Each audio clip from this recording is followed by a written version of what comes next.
بسم اللہ الرحمن الرحیم۔ السلام علیکم پیارے دوستوں، کیا حال ہے؟ شب برات اور اس کے تقاضے۔ اس شب برات کے بارے میں جو کرنے کے کام ہیں اور جو نہ کرنے کے کام ہیں، ان کے متعلق چند باتیں عرض کرتا ہوں۔ حق تعالی شانہ ہمارے قلوب میں صحیح اطاعت پیدا فرمائے، اپنے اور اپنے حبیب پاک صلی اللہ علیہ وآلہ وسلم کی باتوں کو سمجھنے، ان پر عمل کرنے کی توفیق عطا فرمائے اور ان کو قبول بھی فرمائے۔ عنایت الہی، یہ حق تعالی شانہ کی خاص عنایت ہے کہ بعض مبارک اوقات کی محبت اللہ تعالیٰ نے اپنے بندوں کے دلوں میں ڈال دی ہے۔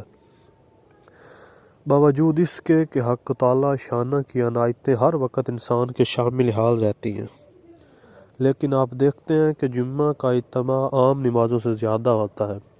رمضان مبارک میں مسلمانوں کی توجہ زیادہ ہوتی ہے۔ یہ نسبت اور مہینوں کے اور اس طرح جو خاص اہمیت کی راتیں ہیں، ان میں بھی ہماری رغبت زیادہ ہوتی ہے۔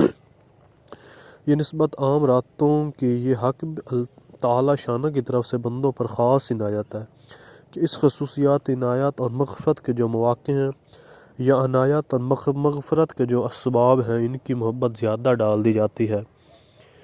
اور یہ عنایت یوں ہے کہ شاید اس راستے سے کسی کا کچھ کام بن جائے، تو حق تعالی شانہ نے ہمیں اس موقع پر جمع ہونے کی توفیق عطا فرمائی ہے۔ یہ اللہ تعالیٰ کی عنایت ہے اور اللہ تعالیٰ کی رحمت سے یہی توقع رکھنی چاہیے۔ نیکی زیادہ تو گناہ بھی کم، لیکن اس کے ساتھ دوسری بات بھی ذہن میں رکھو، تصور کے دونوں پہلو سامنے رکھنے چاہیے۔ جس طرح خاص مقامات میں عبادت کا درجہ بڑھا ہوگا، اس طرح ان مواقع پر گناہ کا وبال بھی دوسرے اوقات کی نسبت زیادہ ہوگا۔ چنانچہ نعوذ باللہ ثم نعوذ باللہ، اگر کوئی شخص کنویں میں پیشاب کرے تو بہت بری بات ہے، لیکن اگر کوئی شخص چاہے زمزم میں پیشاب کرے تو اس سے بدتر بات ہوگی، بلکہ نعوذ باللہ کفر کے درجے تک پہنچنے والی بات ہوگی۔ اس طرح اگر کوئی شخص عام مسجدوں کی بے حرمتی کرے تو بہت ہی بری بات ہوگی، لیکن خدا نخواستہ اور نعوذ باللہ ثم نعوذ باللہ اگر حرم شریف میں کوئی گستاخی اور بے ادبی کرے تو یہ زیادہ بدترین بات ہے۔ ایسے ہی آخر شب کا وقت جو اللہ کے قرب کا وقت ہے، اس وقت میں اگر کوئی اللہ تعالیٰ کی عبادت کرے تو بہت بڑا درجہ ہے، اور اگر کوئی نعوذ باللہ اس وقت بدکاری کرے یا چوری کرے تو اس کا بدترین ہونا ظاہر ہے۔ یہ ساری باتیں میں نے سمجھانے کے لیے عرض کی ہیں کہ جن اوقات یا مقامات میں عبادت کا درجہ بڑا ہوا ہوتا ہے، ان مقامات یا اوقات میں گناہ کا درجہ بھی بڑا ہوا ہوتا ہے، اور ان اوقات میں گناہ کرنا زیادہ سنگین ہوتا ہے۔ اس پر ہمارے حضرت شیخ الحدیث نور المقدر کا لطیفہ یاد آیا کہ جب پہلے حج پر گئے تھے تو شاہ عبد القادر قدس بھی ساتھ تھے، اور مدینہ طیبہ جاتے ہوئے حضرت مولانا خلیل احمد صاحب نپوری رحمۃ اللہ علیہ نے حضرت شیخ کو اس وقت نوجوان اور برے قافلے میں سب سے کم عمر تھے، کہا کہ اگر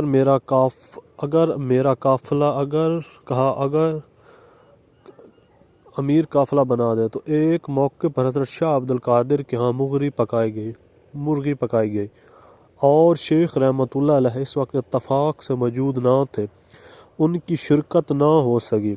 حضرت رائے پوری نے معذرت کی کہ آپ اس کھانے میں تشریف فرما نہیں تھے، تو بے تکلفی سے یہ شیخ نے فرمایا کہ آپ اس کھانے میں آپ کا اس کا معاوضہ ادا کرنا پڑے گا۔ شاہ عبد القادر نے فرمایا کہ حضرت ضرور معاوضہ ادا کریں گے۔ شیخ نے کہا کہ حضرت یہ بھی معلوم ہونا چاہیے کہ یہاں کی ایک نیکی لاکھ نیکی کے برابر ہے، تو ایک مرغی کی لاکھ مرغیاں بنتی ہیں۔ چنانچہ حضرت رائے پوری نے ساری عمر حضرت شیخ کا یہی قرض چکایا، وہیں سے خط لکھنا شروع کر دیے کہ شیخ کی 1,00,000 مرغی ہمارے ذمہ واجب ہے، اس کا انتظام کر رکھو۔ یہ تو میں نے لطیفہ عرض کر دیا کہ ایک مرغی کی 1,00,000 مرغیاں بنتی ہیں۔ حرم شریف میں اللہ تعالیٰ کے راستے میں 1 روپیہ خرچ کرو گے تو اللہ تعالیٰ کے ہاں 1,00,000 روپیہ پاؤ گے، وہاں ایک دگنا ادا کرو گے تو 1,00,000 دگنا کا ثواب ملے گا۔ اس طرح عرض کر رہا ہوں کہ اگر خدا نہ خواستہ کوئی الٹا چل رہا ہے تو پھر بہت بری بات ہے، اس کا گناہ بھی اتنا ہی سنگین ہوگا۔ اس کے ساتھ ساتھ ایک بات اور ہے کہ آدمی نیکی چاہے تھوڑی کرے لیکن برائی سے بچنے کی بھرپور کوشش کرے، کیونکہ نیکی منافع کی چیز ہے، جتنا کمال ہوگی اتنا تمہارا ذمہ بن جائے گا۔ لوگ دبئی، سعودی عرب جا کر کماتے ہیں اور گھر والوں کو خرچ بھیجتے ہیں یا پیسے جمع کر کے لاتے ہیں۔ یہ ہماری نیکیاں، ہمارا زر مبادلے ہیں، یہاں وہاں آخرت میں ملے گا۔ کسی نے زیادہ کما لیا زیادہ وہ ملے گا، کم کمایا تو کم ملے گا۔ لیکن اگر برائیاں کرو گے تو یہ بہت سنگین بات ہے۔ نیکی تو چاہے تھوڑی کرو لیکن برائی سے بچنے کی زیادہ کوشش کرو۔ اور حضرت صلی اللہ علیہ وآلہ وسلم ان کے مطابق اور ذوق کی باتیں فرمایا کرتے تھے۔ آپ نے فرمایا، اے ابو ذر، بوجھ ذرا تھوڑا اٹھانا، اس لیے کہ گھاٹی بڑی دشوار گزار ہے۔ گھاٹی پر تمہیں چڑھنا ہے، وہ بڑی دشوار گزار ہے، ذرا بوجھ کم اور ہلکا رکھنا، اور ذرا توشہ لے کر چلنا، اس لیے کہ سفر بڑا لمبا ہے، اور عمل ذرا کھرے لے کر چلنا، اس لیے کہ پرکھنے والا بہت سمجھ رکھنے والا، اس کی نظر بڑی باریک ہے۔ اگر کھوٹ ملا ہوا ہوگا تو نکال دیا جائے گا، وہاں کھوٹ نہیں چلتا۔ ہمیں تو ہر چیز میں ملاوٹ کی عادت ہے، اور خالص کے معنی ہے ملاوٹ نہ کرنا، یعنی اپنے عمل میں ملاوٹ مت کرو، خالص اللہ کی ذات کے لیے کرو، عمل بھی خالص ہو اور خالص اللہ تعالیٰ کی ذات کے لیے ہو، لوگوں کو دکھانا یا ریاء کے لیے یا مخلوق کی خاطر نہ ہو، کیونکہ حضور اکرم صلی اللہ علیہ وسلم فرماتے ہیں توشہ لے کر چلو، اس لیے کہ سفر بہت لمبا ہے۔ لیکن ہم لوگوں کو نیکی کرنے کی طرف جتنی رغبت ہے اتنی برائی سے بچنے کا اہتمام نہیں۔ یہ ایک عجیب بات ہے، میں تو اپنی بات کر رہا ہوں، آپ کی باتیں نہیں کر رہا۔ آپ اپنے طور پر اپنی حالت پر غور کیجئے۔ عام ذوق یہ کہ نیکی کی طرف رغبت تو بہت ہوتی ہے لیکن برائی سے بچنے کا اہتمام کم ہے۔ ایک یہ کہ نیکی کا اہتمام چاہے تھوڑا کرو لیکن بدی سے بچنے کا اہتمام زیادہ کرو۔ دوسری بات یہ کہ خصوصیات کے ساتھ مقدس مقامات میں مقدس اوقات میں بدی کے کرنے سے زیادہ ڈرو۔ چنانچہ جمعے کے دن اور عصر کے بعد کا وقت بھی زیادہ مبارک وقت ہوتا ہے۔ اس وقت میں بدی کا ارتکاب بہت بری بات ہے۔ رمضان المبارک کے مہینہ بہت ہی مبارک مہینہ ہے، بہت ہی مبارک وقت ہے۔ میرے پاس آج اکثر خطوط رمضان المبارک کے مسائل سے متعلق آ رہے ہیں۔ لوگ پوچھتے ہیں کہ روزہ رکھ کر اگر فلمیں گانا سن لیا جائے تو اس سے روزہ تو نہیں ٹوٹتا۔ رمضان المبارک کی تقریریں تو رمضان المبارک میں ہوں گی، یہ درمیان میں ایک مثال کے طور پر بات آ گئی ہے۔ آپ نے حضرت صلی اللہ علیہ وسلم کا ارشاد گرامی سنا ہوگا، جو شخص روزہ رکھنے کے باوجود غلط کاری اور غلط بات کو نہیں چھوڑتا تو اللہ تعالیٰ کو کچھ پرواہ نہیں اور کوئی ضرورت نہیں کہ وہ اپنا کھانا پینا چھوڑ دے۔ اس طرح یہ شب برات کے ساتھ اور اوقات ان میں بھی گناہوں سے بچنے کا اہتمام کرنا چاہیے۔